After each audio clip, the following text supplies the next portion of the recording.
Cricket મેચની ticket માટે હરખ ઘેલા થયેલા ધારાસભ્યને મતદારોએ તતડાવ્યા છે। મત વિસ્તારનું કામ કરતા નથી અને ધારાસભ્યોને મફતમાં મેચની ટિકિટ જોઈએ છે।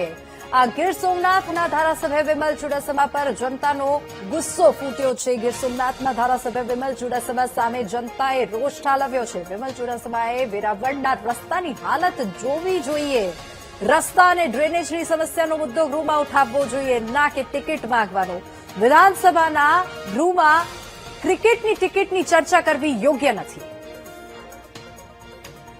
ગુજરાતના વિધાનસભા ક્ષેત્રની અંદર ગૃહની અંદર કોઈ સભ્ય એવું કહે કે ક્રિકેટ મેચ જોવા માટે અમને ટિકિટ આપવી જોઈએ, એને બદલે મારું માનવું એવું છે કે વિધાનસભામાં આપણે સભ્ય ચૂંટીને એટલા માટે મોકલા હોય છે કે લોકહિતના પ્રશ્ન, ગુજરાતના વિકાસના કાર્યો અને પોતાના કાર્યક્ષેત્ર જે વિભાગમાં આવ્યો હોય વિધાનસભાનો એનો વિકાસ થાય એની ચિંતા કરવી જોઈએ, મેચની ચિંતા ન કરવી જોઈએ ટિકિટની। વિમલભાઈ ચુડાસમા પાસે એવી અપેક્ષા રાખીએ છીએ કે એમના અમારા વિસ્તારના ધારાસભ્ય તરીકે અમારા જે રોડ રસ્તાની જે હાલત છે, ખાસ કરીને હમણાં જે નવો આઇકોનિક રોડ જેને નામ આપવામાં છે, અબજો કરોડો રૂપિયાનું એનું ટેન્ડર પાસ થઈને હાલ હમણાં કામ ચાલુ છે, પણ એકાએક કામ બંધ કરી દીધું છે અને હાલ હવે ટૂંક સમયમાં જ નવી જે નગરપાલિકાની ચૂંટણીના બંકારા વાગે છે ત્યારે એ કામની શું સ્થિતિ છે અને શું એની પોઝિશન છે અને કઈ રીતના એ કામ અધૂરું છોડી દેવામાં આવ્યું છે તેની તકેદારી લેવી અત્યંત જરૂરી દેખાય છે।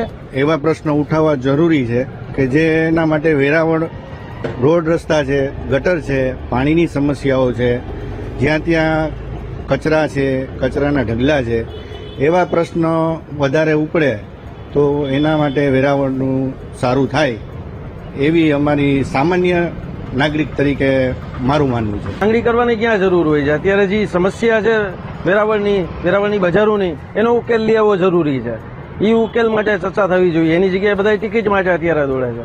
હવે એ બાબતે તો અત્યારે જે વેરાવળની જનતાને અત્યારે જે વેરાવળના કામ થવા જોઈએ એની જરૂરી છે અત્યારે તો એ થતા નથી।